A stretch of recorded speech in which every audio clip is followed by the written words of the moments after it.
राम राम मंडळी. राम राम मंडळी. आता का नाही मी बघा सांजा गावात आहे, उस्मानाबाद जिल्ह्यातल्या सांजा गावात आहे. आणि म्हणलं होतं का नाही तुमच्या गावात येणार, आलो का नाही तुमच्या गावात. कारण कसं आहे बघा, इथं सगळी सामान्य मंडळी जमली ती गावातली आहे का नाही. ज्येष्ठ आहे ती, तरुण आहे ती, ह्यांच्या बी अडी अडचणी असतेल्या का नाही. मग तेच जाणून घ्यायला मी आलोय हो. कारण मी बी आहे कॉमन मॅन आणि ही बी आहे ती कॉमन मॅन आहे का नाही. जाणून घ्या. 60 वर्षात काँग्रेस राष्ट्रवादीनं जी विकास कामं केली, ज्याचं भूमिपूजन केलं, हा फक्त उद्घाटन करते.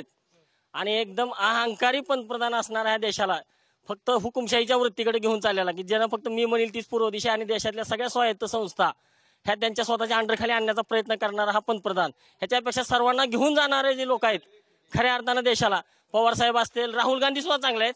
या पवारसाहेबासारखा माणूस जर देशाला पंतप्रधान लागला तर आपल्या देशाचं कल्याण होईल. शेतकऱ्यासाठी तिप्पट विमा वाढवला, पीक विमा, आणि त्याच्यामुळेच आमचं कल्याण झालेलं आहे, व्यवस्थित चाललेलं आहे. त्याच्यानंतर पेन्शन चालू केली. पेन्शन काय अगोदर नव्हती, मना ध्यानात सुद्धा नव्हतं, स्वप्नात सुद्धा नव्हतं काँग्रेसच्या लोकांच्या सरकारमध्ये. पण ह्या सरकारनं अतिशय उपकार शेतकऱ्यावर केलेले आहेत. मागच्या 15 वर्षापर्यंत काँग्रेस आणि राष्ट्रवादीच्या सरकारमध्ये या जिल्ह्याला 304 कोटी रुपये विमा मिळाला.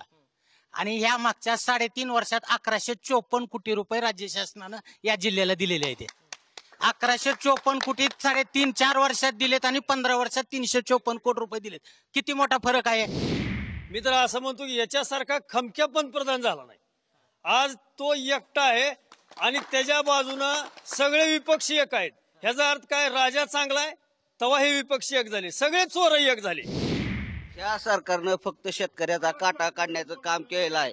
तुम्ही कुठल्याही खासगीत शेतकऱ्याला विचारा, शेतीमालाला भाव नाही, शेतकऱ्याचं अतोनात नुकसान आहे. सगळं ऑनलाईन होतं. कांद्याला अनुदान दिलं 2 रुपये, कांद्याला 2 रुपये अनुदान दिलं, ह्यांचं सगळं ऑनलाईन होतं. कांद्याचं अनुदान का ऑनलाईन होत नाही. शेतकऱ्याला जावं लागतं 400-400 किलोमीटर जिथं विकलाय तिथं. देश स्वतंत्र झाल्यापासून आपल्या देशानं 3 युद्ध केली. 3 युद्धात आपल्या सैनिकांना प्राणपणाला लावून आपल्या सैन्यानं सीमा आपल्या मजबूत केल्या. सीमेवर घुसखोरी होऊ दिलेली नाही. झाली तर त्याच तोडीस तोड. सर्जिकल स्ट्राईक हीच झालेला नाही, ह्याच्या आधी बी झाली, पण त्यांनी गावगावा केला नाही. ह्यांचा फक्त गावगावा. उस्मानाबादचा रेल्वेचा मोठा प्रश्न होता. घोषणाबाजी केली, तुळजापूरला येऊन मोदी सरकारनं घोषणा केली, मोदी स्वतःने. मगर त्यांनी फक्त आता अर्थसंकल्पात फक्त 1 कोटी रुपये दिलेत. 1 कोटी रुपये दिले.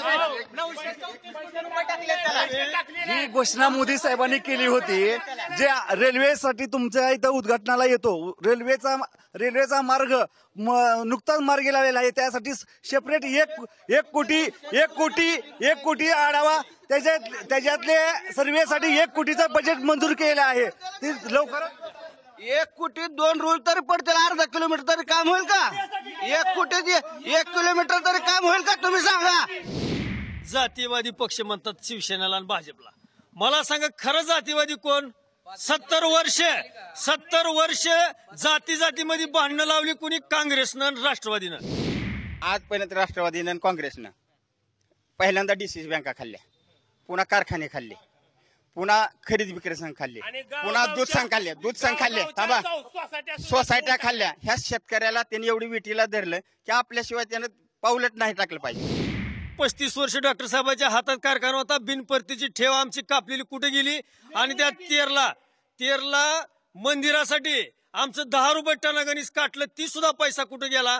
आणि जी काय फुकटमध्ये जमीन या सूत मिलला लाटली, त्या जमीनधारकाला सांगितलं तुमची मुलं नोकरीला लावू, आज ती भिकाला लागली. असं या राष्ट्रवादीने या 35 वर्ष काळात काम केलं. लोक त्यांच्यावर कसा विश्वास ठेवतील. डॉक्टर साहेब राणादादा जेव्हा कारखाना चालवत होता, तेरणा तेव्हा कारखाना चालू होता. जेव्हा शिवसेनेच्या ताब्यात ओमराजेकडे आला तेव्हा कारखाना बंद पडलेला आहे. आता काय भंगार सुद्धा ठेवलं नाही, सगळं संपलेलं आहे तिथलं. त्यांच्यानं चालवणं झालं नाही. कारखाना भंगारमध्ये काढला म्हणून आम्ही आलो, लोकांनी आम्हाला निवडून दिलं ओमराजाला. पण त्याचं ओमराजे आल्यावर साखर कारखाना बंद पडलं म्हणते. ती कशामुळे बंद पडला. त्यानं निवडून आल्यावर, ऐकून घ्या, त्यानं निवडून आल्यावर त्या कारखान्याला जी काय बँक होती त्या बँकेतून खाती गुंतवली, पैसा पुरवठा बंद केला आणि जाणून बुजून त्याला अडचणीत आणून कारखाना बंद पडला ह्या राष्ट्रवादीला. डॉक्टर साहेबांनी जे काम केलं 30-35 वर्षाच्या कारकिर्दीत उस्मानाबाद जिल्हा महाराष्ट्रात सगळ्यात जास्त पाटबंधार योजनेचा निधी उस्मानाबाद जिल्ह्याला खेचून आणला. वीज महामंडळ आज प्रत्येक जणाच्या इकडे कुणाला डिमांडसाठी 1-1 वर्ष थांबावं लागत नाही. आठवड्यात आम्हाला डिमांड भेटतंय. सगळीकडे विजेचं जाळ आहे, सगळीकडे ऊसाचं ह्याच्यात. आज एवढा दुष्काळ मी आज सांगतो, आज एवढा दुष्काळ पडलाय पण अजून टँकर चालू नाही, चारा छावण्या नाही त्या. आणि ही काय सांगते की डॉक्टर साहेबांनी कधीच गाजर दाखवलं नाही. तो प्रत्यक्ष फील्डवर काम करणारा नेता होता, म्हणून या जिल्ह्याचा विकास झाला. ह्या 5 वर्षात जिल्हा आमचा मागा गेला.